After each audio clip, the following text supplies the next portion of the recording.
Anda kembali di berita utama bersama saya Sri Gunawan. Malang, nasib anak perempuan yang masih berusia 11 tahun di Sragen, Jawa Tengah. Ia tewas dengan kondisi mengenaskan di rumahnya. Sepeda motor yang diparkir di halaman rumahnya serta ponsel korban pun raib. Lalu siapakah pelaku yang dengan kejinya membunuh anak yang masih duduk di bangku sekolah dasar itu? Duka menyelimuti keluarga korban kasus perampokan disertai kekerasan yang menimpa seorang bocah SD di Desa Dawung, Sragen, Jawa Tengah. Keluarga terpukul tak menyangka Bilkis yang baru duduk di kelas 5 SD meninggal dengan cara yang tragis. Jenazah Bilkis disemayamkan di rumah kakeknya dan dimakamkan di TPU setempat. Keluarga berharap polisi segera menangkap pelaku dan menjeratnya dengan hukuman berat.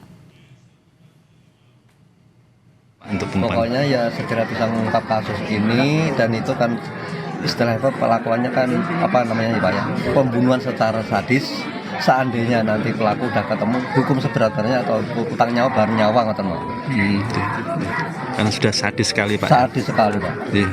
Ini yang menemukan pertama kali korban siapa, Pak? Mamanya. Mamanya ya. Habis pulang kerja. Pulang kerja dari pabrik rokok.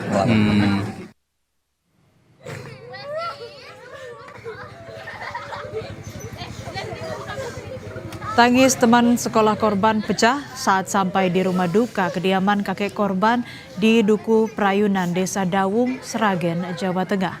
Mereka tak percaya teman yang mereka kasihi berpulang. Terlebih tragedi yang dialami korban yang masih kecil. Bilkis ditemukan tewas di dalam rumahnya dengan luka senjata tajam di saat orang tuanya bekerja. Nggak nyangka ya, kaget lah, shock gitu dapat kabar. Pagi aja udah sekolah bareng anak kula. Oh, bareng ya, Bu ya? Iya, masih sekolah kok tiba-tiba sore ada kabar meninggal, katanya kasus pembunuhan gitu, perampokan. Ya shock gitulah, Pak. Sudah nggak bisa berkata-kata. Olah TKP langsung dilakukan oleh tim identifikasi Satreskrim Polres Sragen. Begitu temuan jenazah korban di dalam rumah dilaporkan ke polisi. Polisi menyebut hasil pemeriksaan medis luar sementara ditemukan luka yang diduga bekas kekerasan hingga korban meninggal dunia. Selain itu polisi membenarkan sepeda motor milik keluarga raib dari lokasi kejadian. Jasad korban langsung dibawa ke RSUD Sragen untuk diotopsi. Bukan adanya dugaan kekerasan yang mengakibatkan korban meninggal dunia. Namun demikian motif daripada kejadian ini akan menjadi pendalaman kami.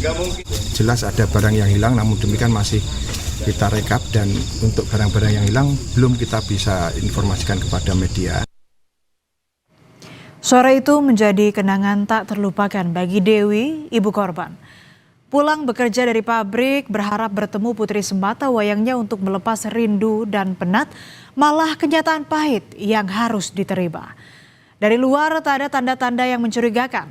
Dewi mendapati rumahnya tertutup rapat, tetapi ada gembok yang tidak terkunci. Dewi pun memanggil-manggil putrinya sembari masuk ke dalam rumah. Dewi melihat Bilkis di kamar dalam keadaan tengkurap dan setengah badannya memakai selimut. Sementara di lantai kamar terdapat sejumlah jejak kaki. Sang ibu sempat mengira putrinya sedang sakit. Namun seketika Dewi terkejut saat membalikkan tubuh putrinya yang sudah dalam keadaan tak bernyawa dan penuh luka.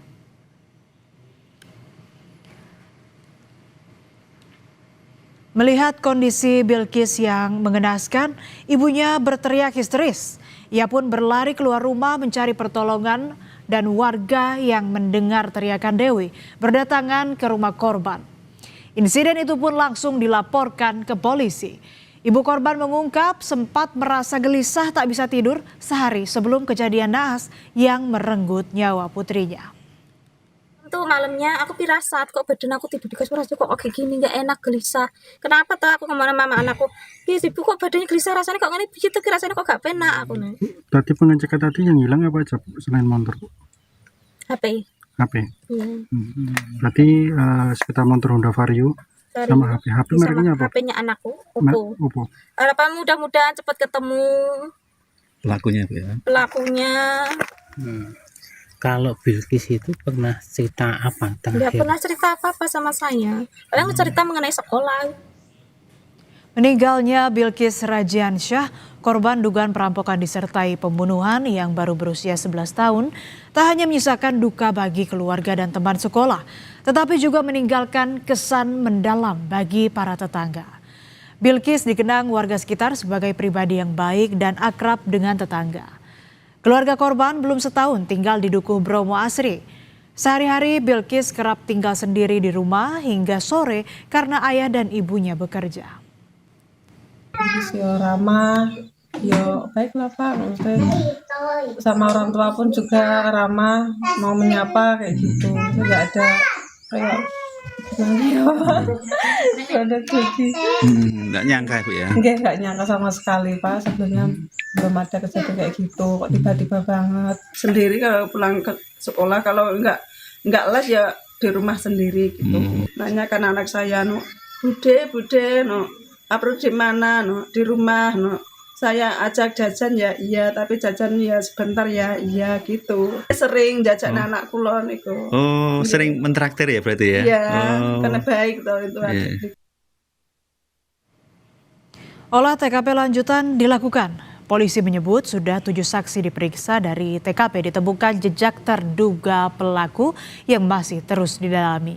Polisi juga mendapati barang yang diduga digunakan pelaku untuk melakukan kejahatan.